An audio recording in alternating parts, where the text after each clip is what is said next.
Oh, tingnan yung braso ko. Di pa tayo maputi dito, Instant whitening lotion talaga to, guys.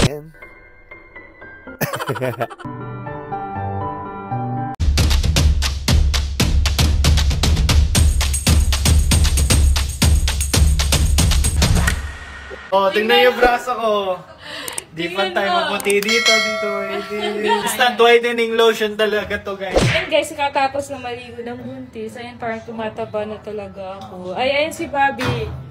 Kakatapos lang din niya maligo. Lotionan ko si Bobby ngayon. So, papakita ko sa inyo kung ano yung ginagamit niya ding lotion. And i-share namin next time yung sabon na ginagamit din ni Bobby na ginaya niya din sa akin.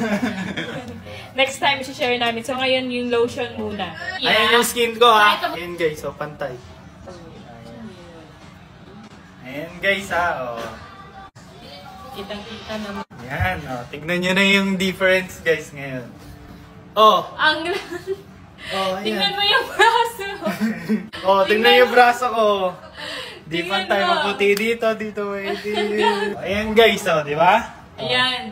Instant whitening talaga. Instant whitening lotion talaga to, guys. Kaya, kung kayo gusto nyo din nito, ilalagay namin sa yellow basket and mag-check out na kayo para instant maputi na din kayo, guys. Ayan. I-honest review, i-ano nyo kami. I-mention nyo kami, guys. Ayan, honest review nyo itong lotion na to sa mga nag-check out na sa last video namin. Itag nyo ako, guys. Papanoorin namin isa-isa ni Bobby yan. Kaya sa mga di pa nag-check out, mag-check out na din kayo, guys. Tara, samahan nyo akong i-rewatch ang Disney and Pixar's Inside Out 2 with my friends. Siyempre, hindi mawawala si Sophia. Hulaan nyo kung anong emotion nila. At ayun na nga, pumila na nga kami to buy some movie tickets.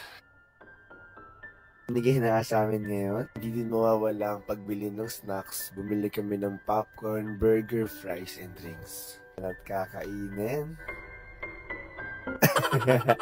This is us before watching Disney Pixar's Inside Out 2!